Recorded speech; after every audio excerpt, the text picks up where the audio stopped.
சின்ன புழுவை போட்டு பெரிய மீனை பிடிக்கிற மாதிரி திமுக என்ன செய்யும்? 22 இடம் 40 இடம்னு வச்சுக்கிறீங்க, அதுவே 22 இடத்துல போட்டிடும். ஒரு இஸ்லாமியருக்கு கூட கொடுக்காது. தன்னோட கூட்டின்னு வச்சிருக்கிற ஐயா காதர் மைதன் அந்த இந்திய யூனியன் முஸ்லீம்களுக்கு ஒரே ஒரு இடம் கொடுத்துரும். அது நவாஸ்கனிக்கு தான் கொடுக்கும். அந்த ஒரு புழுவை போட்டு மொத்தம் பெரிய மீனை பிடிக்கிற மாதிரி ஒத்த சீட்டை கொடுத்து மொத்த ஓட்டையும் அறுவடை செஞ்சுட்டு போயிடும். இதுதான் திமுக. இப்ப கேள்வி ஒரு பத்திரிகையாளர் கூட ஒரு கேள்வியாக எழுப்பினார். ஒரு தம்பி, மேற்கு வங்கத்தில் மம்தா பானர்ஜி அவர்கள் அம்மா அவர்கள் இந்த வக்பு வாரிய சட்டத்தை, இந்த வக்பு திருத்த சட்டத்தை என் மாநிலத்தில் செயல்படுத்த மாட்டேன், செயல்படுத்த விட மாட்டேன் என்று சொல்லுகிறார் என்று. அவங்க தாளப்பன் சோறுல உப்பு போட்டு சாப்பிட்டுக்கிட்டு இருக்கலாம். அதாவது அவள் அந்த மண்ணின் மகள், அந்த மண்ணுக்கு மக்களுக்கும் நிற்கிறார். 8 பேரோட ஒரு கட்சி ஆரம்பிச்சவ ஏறினதுல இருந்து இதுவரை இறக்க முடியல. பிஜேபியும் போராடி பாக்குது, காங்கிரஸும் போராடி பாக்குது, கம்யூனிஸ்டும் போராடி பாக்குற ஒற்றை பெண்மகளை கீழே இறக்க முடியலன்னா அவன் அந்த மண்ணை காதலிக்கிறார், மக்கள் அவளை காதலிக்கிறார்கள். இந்த இடத்துல ஐயா முத்துவேல் கருணாநிதி ஸ்டாலின் மகன் இல்லாமல் பிரபாகரன் மகன் இருந்தால் வாரியமா வாரியா அங்கிட்டு போறியா போறியா போயா சொல்றதுக்கு துணி இல்லை.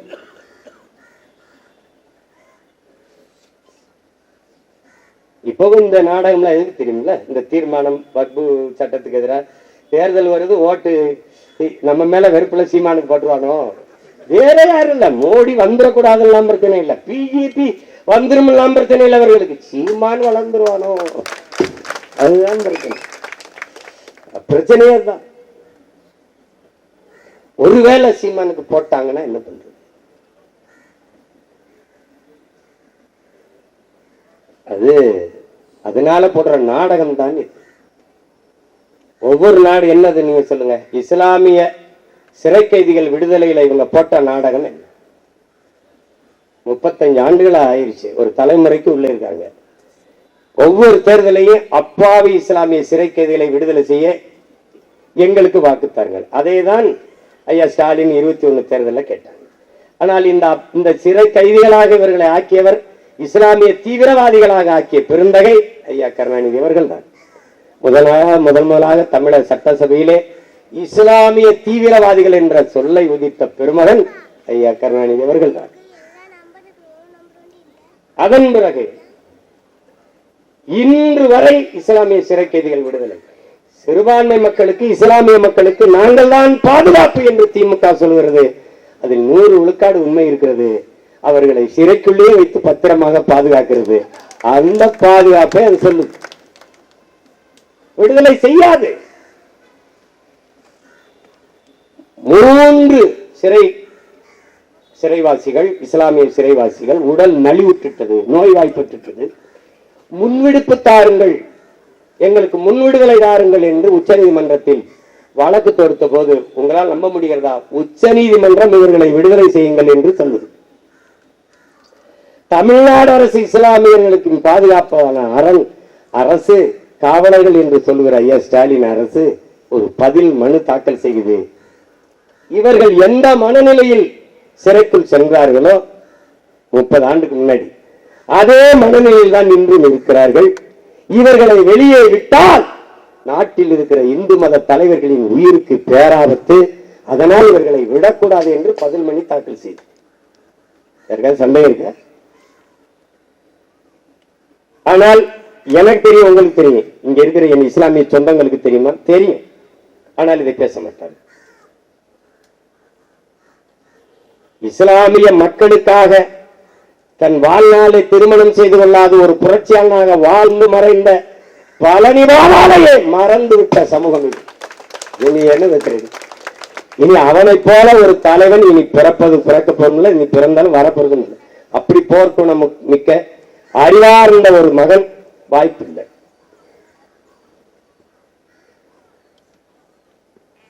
கண்ணீமிக்க காகிதம் இல்லத்தின்ட்டு வார்த்தையில மட்டும் சொல்லி சொல்லி அவரை மறந்து விட்டு போன சமூகம் இது.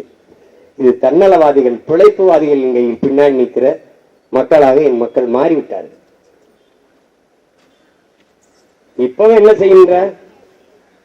இப்பவும் அவர்கள் ஓட்டு போட்டால் பிஜேபி வந்துடும், அவர்கள் ஓட்டு போட்டால் பிஜேபி வந்துடும். அது வல்லடா பேச்சு. நீ என்ன பண்ண? அதான் பேச்சு. சாதிவாரி கணக்கெடுப்பா மத்திய அரசு எடுக்கணும். இப்போது கர்நாடக அரசு, கர்நாடக ஆளுகிற காங்கிரஸ் அரசு சாதிவாரி கணக்கெடுப்பு எடுப்பேன். தெலுங்கானால இவங்களோட கூட்டணி வச்சிருக்க காங்கிரஸ் சாதிவாரி கணக்கெடுப்பு எடுத்து அறிவிக்குது. இவர்கள் எடுக்க மாட்டார்கள், மத்திய அரசை சாட்டி விடுவார்கள். ஆனால் இவர்கள் யார்? மாநில உரிமைக்காக பேசியவர்கள், மாநில தன்னாட்சியை பற்றி பேசியவர்கள், நாங்கள் தான் மாநில உரிமையின் காரணங்கள் என்று பேசியவர்கள். இப்போது இஸ்லாமிய சிறை கைதிகள் விடுதலை இல்லை, ஆளுநர் கையெழுத்திட மறுக்கிறார். அவர் மறுப்பார்னு தெரியுமே. அவர் RSS உறுப்பினர், ஒரு பாரதிய ஜனதாவின் சித்தாந்தத்தை ஏற்றவர், பாரதிய ஜனதா கட்சியின் நியமன உறுப்பினர், ஆளுநர். அவர் எப்படி உனக்கு கையெழுத்திடுவார் இஸ்லாமிய சிறை கைதிகள் விடுதலைக்கு?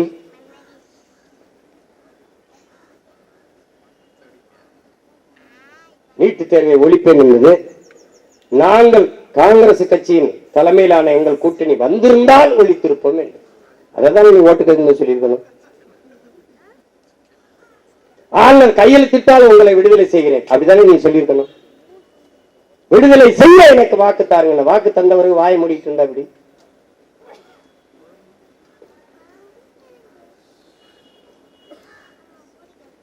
இல்ல இதுல இருக்கிற பேராபத்தான வரைவுகளை நாம் குறிப்பிட்டு பேசணும். ஊடகவியலாளர்கள் நேர்காணல் கொடுக்கும் போது நான் அதை குறிப்பிட்டு சொன்னேன். திருத்தம் கொண்டு வந்தீர்கள், அந்த திருத்தையும் கொண்டு வாருங்கள். அப்படி வக்பு வாரிய நிர்வாகத்துக்குள் 2 இந்து சமயத்தர் உள்ளே இருக்கலாம் என்றால், இந்து வழிபாட்டு தலங்களின் சொத்துக்கள் நிர்வாகத்தில் இஸ்லாமியர் 2 பேர், கிறிஸ்தவர் 2 பேரை அங்கே நியமியுங்கள். இந்த போராட்டத்தை நாங்கள் கைவிடுகிறோம், இந்த கோரிக்கையை கைவிடுகிறோம். அது பிரச்சனை இருக்காது. 403 இடம் உத்தரப்பிரதேசத்துல 403 இடம், ஒரு இடம் இஸ்லாமியனுக்கு கொடுக்கல.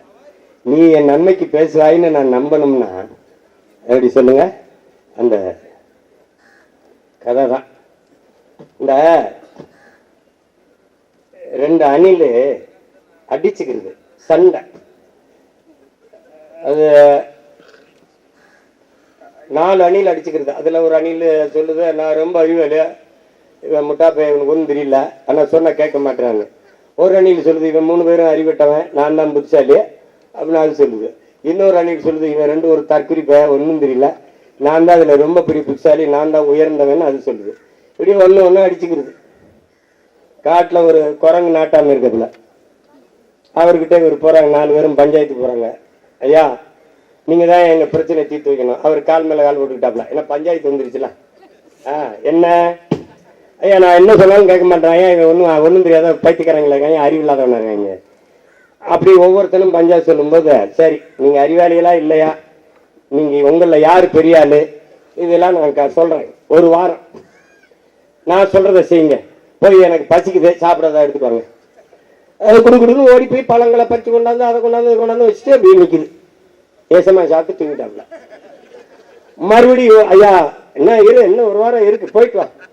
ஒவ்வொன்றும் சாப்பிடுறது, கால் வலிக்குது, கொஞ்சம் அமுக்கி விடு, தலையை கொஞ்சம் சொரிஞ்சு விடு. எல்லா வேலையும் இந்த அணில் செஞ்சுக்கிட்டே இருக்கு. இந்த குரங்கு படுத்துக்கிட்டு நல்லா ஒரு வாரம் சாப்பிட்டு இன்னைக்கு ஒரு வாரம் முடியுது, ஐயா திருப்பி சொல்ல போறாருன்னா ஏசமா வர்றாரு. அப்படி வந்து அப்படி உட்கார்ந்துருக்கா. இது 2 இந்த 4 நம்ம உட்கார்ந்துருக்கோம், அதே மாதிரி உட்கார்ந்துருக்கேன். அவர் சொல்றாரு, என்ன சொன்னாங்க, நீங்க 4 பேருமே பைத்தியக்காரப்ப இல்லையா, நான் தான் பெரிய ஆளு உங்க 4 பேரை விட, எப்படி சொல்றியா அப்படின்னு. ஒரு வேலை ஏன் உங்க 4 பேரையும் உலக்கி வச்சு உட்கார்ந்து சாப்பிட்டுட்டே இருந்தேன்லடா, டேய் நான் நன்றா பெரிய. இப்படித்தான் நம்ம எல்லாம் தீதான் தமிழம் பூரா. இந்த பஞ்சாயத்து பண்ற குரங்கு இருப்பாரு, குரங்கு நல்லா உட்கார்ந்த இடத்துல சாப்பிட்டுக்கிட்டு, இனிமேலாவது ஏதாவது விழிப்புணர்வு பெற்று எழுறதுக்கு பாருங்க, புரியுதா? இந்த சட்டத்தை எல்லாம் திரும்ப பெறுவாங்க, திருத்துவாங்கன்னு நம்பிக்கை இல்லை. ஆனால் இந்த அதிகாரம் நம்ம கைக்கு வந்துச்சுன்னா அது செயல்படாது. அவ்வளவுதான் நம்ம செய்ய முடியும். அம்மா மம்தா சொன்னதை நம்ம சொல்ல முடியுமா? முடியாதா? முடியும். அவ்வளவுதான். அதுக்கு என்ன செய்யணும்? கடுமையா உழைக்கணும், வெல்லணும், தமிழ் தேசிய அரசை மலர செய்யணும். அவ்வளவுதான்.